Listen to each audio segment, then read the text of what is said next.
Assalamualaikum warahmatullahi wabarakatuh.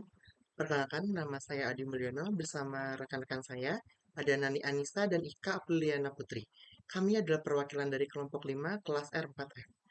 Pada mata kuliah metode pembelajaran matematika kali ini, kami akan membahas mengenai psikologi pembelajaran matematika. Psikologi pembelajaran matematika. Sebelum membahas lebih lanjut, alangkah baiknya kita mengetahui apa yang dimaksud dengan psikologi pembelajaran matematika. Secara umum, psikologi adalah ilmu yang mempelajari gejala kejiwaan seseorang yang sangat penting adanya dalam proses pendidikan. Psikologi pendidikan merupakan alat dalam mencapai tujuan pendidikan yang telah ditetapkan. Karena prinsip yang terkandung dalam psikologi pendidikan dapat dijadikan landasan berpikir dan bertindak dalam mengelola proses belajar dan mengajar, yang merupakan unsur utama dalam pelaksanaan setiap sistem pendidikan.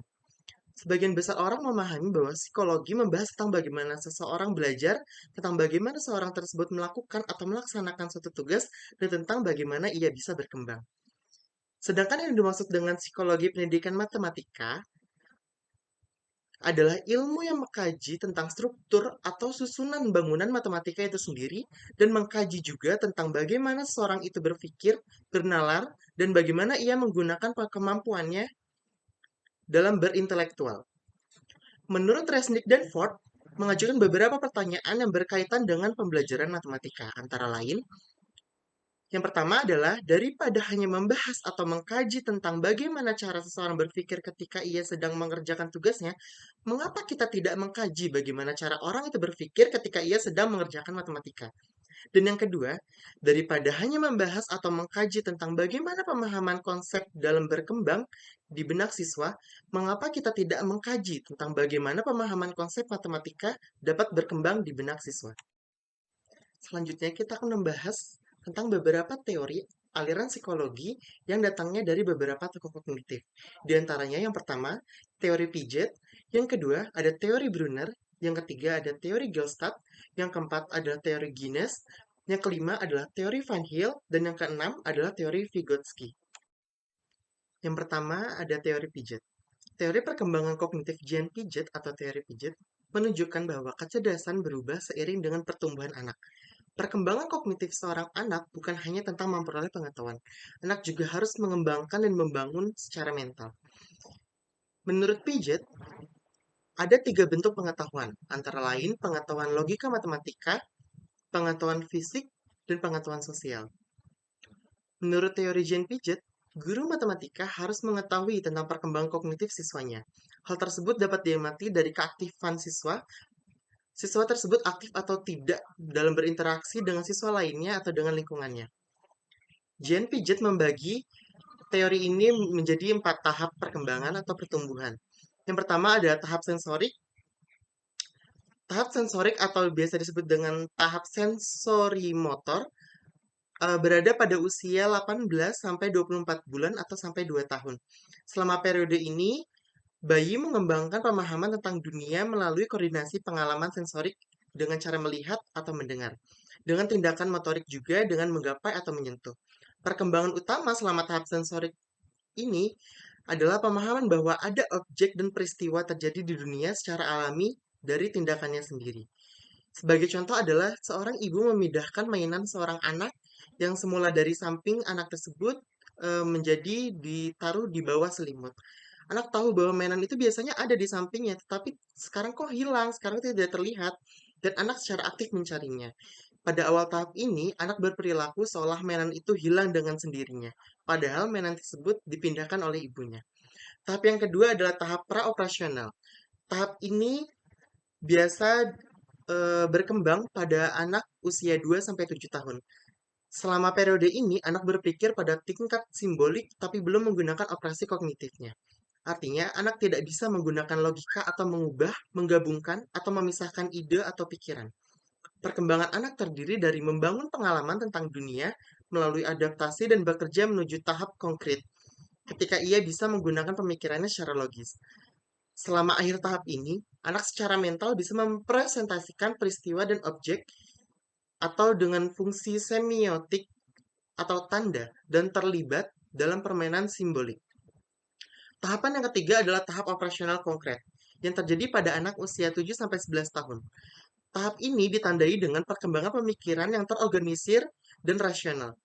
Jean Piaget menganggap bahwa tahap konkret sebagai titik balik utama dalam perkembangan kognitif anak, karena menandai awal pemikiran yang logis. Pada tahap ini, anak cukup dewasa untuk menggunakan pemikirannya atau dengan berpikir secara logis, tapi hanya bisa menerapkan logika pada objek fisik yang dapat terlihat. Anak mulai menunjukkan kemampuan konservasi, meskipun anak bisa memecahkan masalah dengan cara logis, mereka pada tahap ini belum bisa berpikir secara abstrak atau hipotesis. Tahap yang keempat atau tahap yang terakhir menurut Jean Piaget adalah tahap operasional formal, yang terjadi pada anak usia 12 sampai 17 tahun ke atas, atau sampai dengan dewasa. Saat anak memasuki tahap ini, mereka memperoleh kemampuan untuk berpikir secara abstrak dengan memanipulasi ide di kepalanya, tanpa ketergantungan pada manipulasi secara konkret.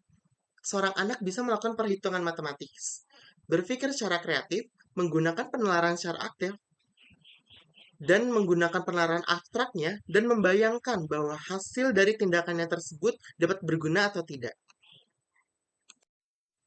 Yang kedua ada teori Brunner.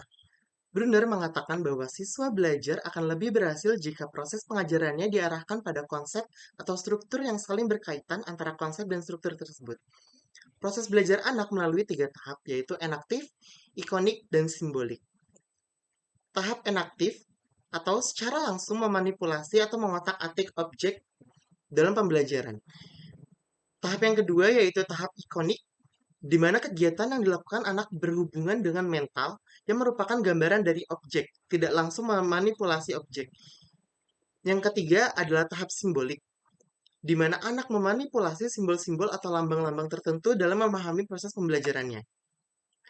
Pada teori ini, Brunner juga memberikan beberapa dalil yang bisa digunakan sebagai metode pembelajaran bagi guru dalam menjelaskan pembelajarannya, khususnya di pembelajaran matematika.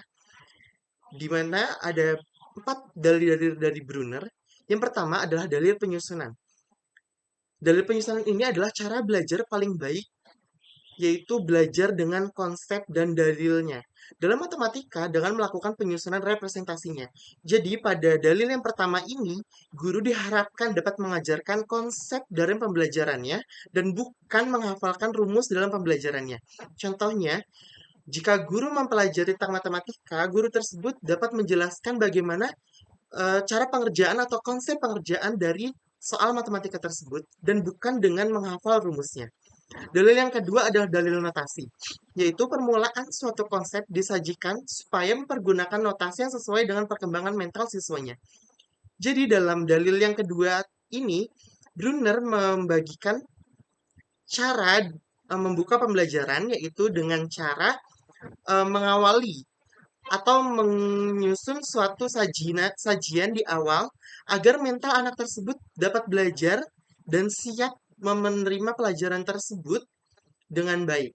Contohnya, ketika anak akan mempelajari pelajaran matematika, anak tersebut dapat kita arahkan dengan cara bercerita atau menggunakan simbol-simbol matematika dengan cara kuis, tanya jawab yang mengasihkan, dan hal tersebut dapat membangun mental siswa agar lebih siap dalam belajar matematika.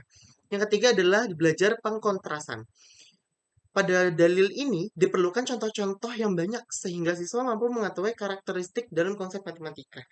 Jadi, dalam pembelajaran matematika, menurut dalil yang ketiga, menurut teori Brunner ini, guru diharapkan dapat memberikan banyak contoh dalam penerapan pembelajaran matematika. Contohnya adalah dalam penerapan teorema Pitagoras. Guru dapat memberikan contoh untuk pelajaran Pitagoras, yaitu dengan cara bangun segitiga ataupun dengan cara jarak antara gedung, orang, dan kemiringan dari gedung kepada orang tersebut. Dan dalil yang keempat adalah dalil pengaitan. Dalam dalil ini diharapkan agar siswa dapat belajar matematika lebih berhasil, maka harus lebih banyak diberikan kesempatan untuk melihat kaitan-kaitannya antara topik dengan topiknya, antara cabang dengan cabang matematika lainnya. Dalam hal ini, guru diharapkan dapat menguasai beberapa teori yang saling berhubungan dalam pembelajaran.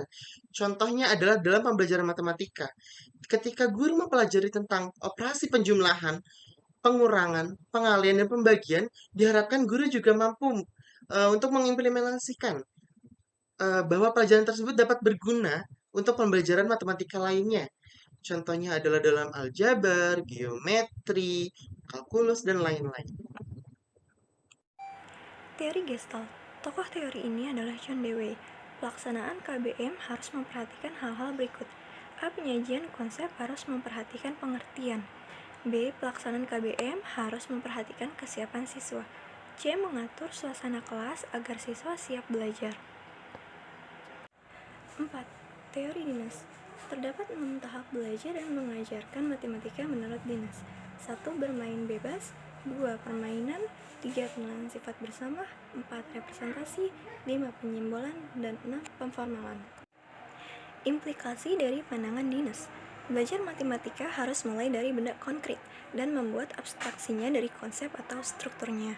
Proses belajar yang harus dialami siswa dalam belajar matematika: tahap bermain dengan benda konkret, mengurutkan pengalaman menjadi bermakna, tahap pemahaman konsep, tahap pengaplikasian. Matematika adalah ilmu kreatif, karena itu harus dipelajari dan diajarkan sebagai ilmu seni. Konsep yang diajarkan harus berhubungan dengan konsep yang sudah dipahami. Agar siswa memperoleh sesuatu dari hasil belajar matematika, siswa harus mampu mengubah suasana konkret ke perumusan abstrak dengan menggunakan simbol. 5 tahap pemahaman geometri menurut Van Hill. Tahap pertama, pengenalan. Siswa sudah mengenal bentuk-bentuk geometri seperti segitiga, segi empat, dan lain-lain. Tahap kedua, analisis. Siswa sudah memahami sifat-sifat konsep atau bentuk geometri. Tahap ketiga, pengurutan. Siswa sudah memahami tahap pertama dan kedua, juga sudah bisa mengurutkan benda-benda geometri yang saling berhubungan. Tahap keempat, deduksi. Berpikir deduktifnya sudah tumbuh tetapi belum berkembang dengan baik. Tahap kelima, keakuratan. Siswa sudah dapat memahami bahwa adanya ketepatan itu penting.